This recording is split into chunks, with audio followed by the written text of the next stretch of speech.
4 formaggi, dove ogni formaggio racconta una storia, insieme sono leggenda. Ma quali sono questi 4 moschettieri del gusto? Come abbinarli ed in quali proporzioni? Per raggiungere l'armonia perfetta. Ciao amici di piatto, oggi nonna Lulù vi prepara la pasta ai 4 formaggi, una ricetta velocissima da fare. Mentre cuoce la pasta, noi prepariamo questa salsina con i formaggi, poi presto la condiamo la pasta e la mangiamo calda calda. È goduriosissima. I nostri formaggi sono gorgonzola, taleggio, gruyère e pecorino. Scegliete sempre un tipo di formaggio che fonde ma non fili, come per esempio potrebbe essere la mozzarella, non la mettiamo perché quella filerebbe e non va bene in questo tipo di pasta, e nemmeno grumosi. Per questo abbiamo scelto del pecorino noi e non del parmigiano, perché il pecorino si scioglie meglio, non per niente lo usiamo nella cacio e pepe. E poi il pecorino a me piace di più.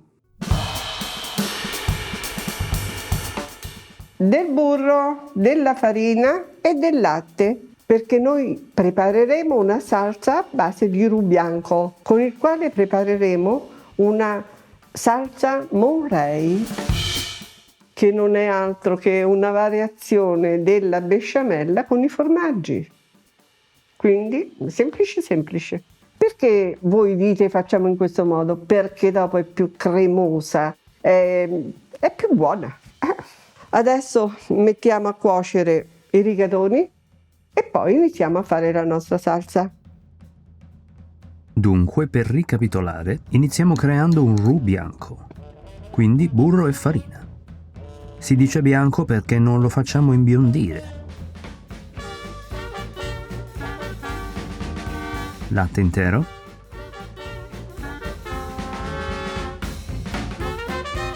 Ed ecco che abbiamo preparato una salsa besciamella classica, salvo la noce moscata. La salsa Mornay è una salsa derivata dalla besciamella con l'aggiunta di formaggio, solitamente gruyère. Ecco, i nostri 4 formaggi sono un esempio di salsa Mornay dove si aggiungeranno non uno ma ben 4 tipi diversi e complementari di formaggio. Gorgonzola, la nota fondamentale, il formaggio che traccia la rotta di questa salsa. Alternativa? Un altro formaggio arborinato, come il Roquefort. Taleggio, il formaggio che addolcisce il viaggio della salsa, portando una nota di dolce cremosità con un aroma distinto ed un retrogusto pungente. E dai formaggi cremosi passiamo ad un formaggio a pasta molle. La Gruyère, con una fragranza meno imponente ma essenziale. Il Gruyère è il legante tra le note di fondo e la nota alta del vibrante e pungente pecorino che aggiungeremo presto per completare la nostra sinfonia di sapori. Ed ecco il nostro pecorino, sardo, semistagionato.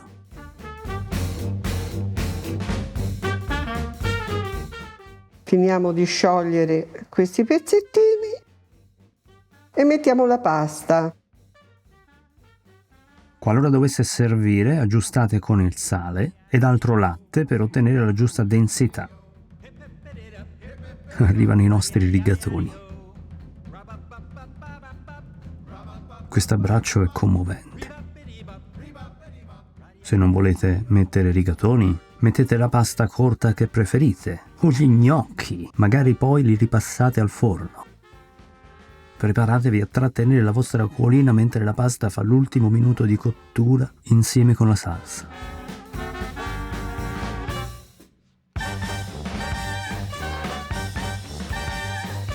Pronti.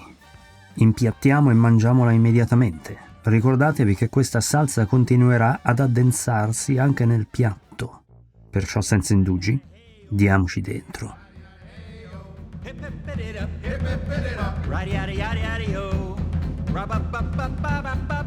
E vuoi vedere che non facciamo una porzione abbondante qui a piatto? E non dimenticatevi di iscrivervi a piatto di cliccare sulla campanella e di farci sapere nei commenti come fate i vostri 4 formaggi.